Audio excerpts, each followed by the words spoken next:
Finally one piece के all season को हम देख लिए हैं। जश्न का इंतजाम करो, जश्न हो। तो बात करते हैं डायरेक्ट सीजन 20 की। तो सीजन 20 और 21 के अंदर जो आर्क दिखाया गया है उस आर्क का नाम होने वाला है वनो कंट्री स्टोरी आर्क, जो पर्सनली मेरा फेवरेट बन चुका है। हम मालूम है तेरे बाप को मत सिखा। इसके जितना मजा हमको मरीन फोर्ट के अंदर ही आया था। अब इसका जो इमोशन दिखाया गया वो भी बहुत ही पावरफुल हिट करता है, खास करके मोमोनोस्की और उसके पिता और मम्मी का। अब इसमें जो विलन को दिखाया गया, विलन भी हद से ज्यादा पावरफुल दिखाया गया है। मेन विलन तो काइडो है, लेकिन एक और विलन को दिखाया गया है और वो देखने में राजा लगता भी नहीं है। What? लेकिन तब उसको मन करता है घुस के मारे। अब इसी में न्यू क्रू का भी एंट्री हो जाता है, जिसका नाम जिम्बी है, जिसको तुम जानते ही होगे। वैसे वो पहले ही ज्वाइन कर लिया था, लेकिन इसमें ये प्रॉपर्ली अच्छे से ज्वाइन कर लेता है और इसका हर एक एपिसोड इतना इंगेजिंग है कि तुम एक के बाद एक देखते ही चले जाओगे। और इसमें जो बैटल दिखाया गया, फाइट दिखाया गया, वॉर दिखाया गया, वो भी बहुत ही बिग लेवल का है। अब इसमें लूफी और उसका क्रूमेट कुछ ज्यादा ही मार खाता है, इतना कि तुम सोच भी नहीं सकते हो। लेकिन ये जानते हैं कि जीतने वाला तो यही है।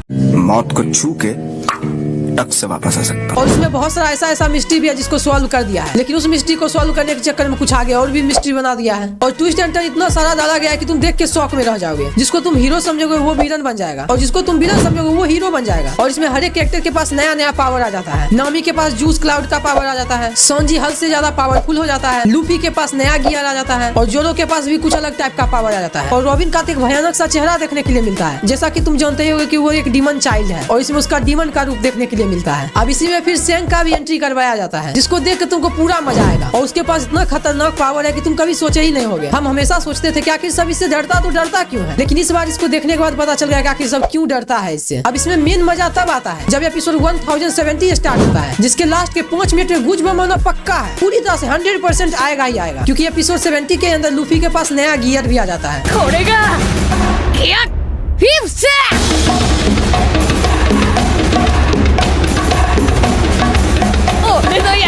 और उस गियर का फोटो तुमको बैकग्राउंड में दिख ही रहा होगा। हम इस एपिसोड के लास्ट का 5 मिनट के सीन को कितना बार देख चुके हैं, लगता है लगभग 10 बार भी देख लिए होंगे। और बीजीएम तो इतना तगड़ा है कि क्या ही बताएं। मन करता है कि बीजीएम को हमेशा सुनते ही रहे। और 21 सीजन को हम देखे जापानीज लैंग्वेज में, क्योंकि इसका इंग्लिश डब अभी तक अवेलेबल है ही नहीं, तो इसीलिए जापानीज लैंग्वेज में इंग्लिश सबटाइटल के साथ में हमको देखना पड़ा। लेकिन ये कहना पड़ेगा कि इंग्लिश लैंग्वेज से अच्छा जापानीज लैंग्वेज था, लेकिन अफसोस हम उसको पहले तो जापानीज में देखे ही नहीं। लेकिन आगे का जितना भी सीजन आएगा उसको हम जापानीज में ही देखेंगे। अब इसमें से लूफी का जितना भी क्रूमेट था सभी को एक हेड आइलैंड के पास जाने के लिए निकल जाता है। अब इसमें लूफी का टीम एक ऐसे आइलैंड पे पहुंचता है जहाँ का हर एक चीज फ्यूचरिस्टिक है। दैट मींस वहाँ पे जो कुछ भी दिखाया जाता है वो पूरी तरह से हाईटेक है। और वहीं पे डॉक्टर वेगापंक को भी दिखाया जाता है, जो उसी आइलैंड पे रहता है और वही क्यूमा को साइबोर्ग बनाया था। अब इस आर्क के अंदर मरीन डॉक्टर वेगापंक को मारना चाहता है, और वो आखिर क्यों मारना चाहता है वो तुम देख के ही जानना। अब इसी बीच में वेगापंक का सीक्रेट भी बताया जाता है, क्यूमा का पास्ट लाइफ दिखाया जाता है, जिसको हम थोड़ा सा स्किप कर दिए थे, ज्यादा नहीं बस थोड़ा सा किए थे। और क्यूमा का जो बेटी है उसका भी स्टोरी दिखाया जाता है, और उसके पास भी नया पावर आता है, गियर आता है। और इसका एनिमेशन टू